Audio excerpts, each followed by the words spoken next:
hier te gaan staan met fiets en met wereldbol, wij eisen eigenlijk deze plek op. En we zeggen, ja, hier is even geen ruimte voor een auto nu. Hallo allemaal, ik ben Dirk.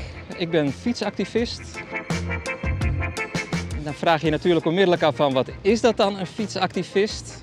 We zijn eigenlijk begonnen met klimaatfietstochten. Dus we organiseren fietstochten om aandacht te vragen voor de klimaatcrisis.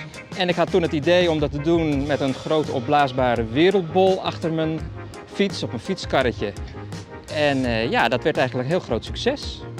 En sindsdien ben ik fietsactivist. We staan hier bij een melkfabriek in Leeuwarden. Het is een van de grootste vervuilende bedrijven van Nederland.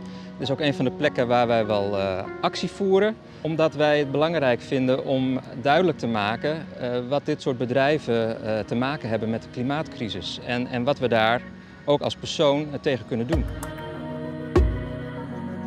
Sinds die eerste fietstocht hebben we de afgelopen 2 jaar al best veel fietstochten gemaakt. Vorig jaar zijn we naar Glasgow gefietst, naar de klimaattop van alle wereldleiders. We hebben een tocht gemaakt naar Schiphol om daar te protesteren tegen groei van de luchtvaart. We zijn gefietst naar het Sterrenbos in Limburg. We zijn nog een keer naar Den Haag gefietst om de uitspraak van de rechter in de Shell-zaak bij te wonen. Die hebben we gewonnen, dus fantastisch. En volgend jaar gaan we langs de Waddenkust fietsen. Dus dat wordt ook weer een groot avontuur.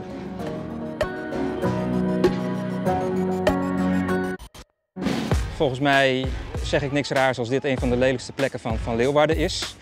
Het is een soort koopfabriek, een consumentenfabriek, rond een parkeerterrein. Dus het is allemaal ingericht voor auto's, voor vervuilend vervoermiddel. En door hier te gaan staan, ja, met fiets en met wereldbol, wij eisen eigenlijk deze plek op. En we zeggen, ja, hier is even geen ruimte voor een auto nu.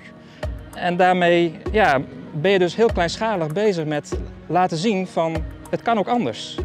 In plaats van een auto ja, hadden we hier ook een leuk terrasje, een tuintje kunnen maken. Of een boom kunnen planten in ieder geval. Zodat het hier wat groener is en wat minder heet wordt. Eigenlijk ja, is dit een hele kleinschalige, leuke manier, denk ik, om actie te voeren.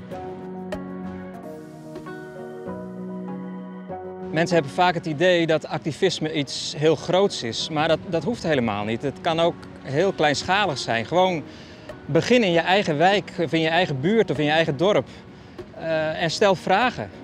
Waarom zijn hier parkeerplaatsen in plaats van een speeltuin? Is dat nodig?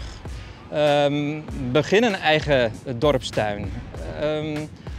Of verander je hele leefpatroon. Stop met het eten van vlees.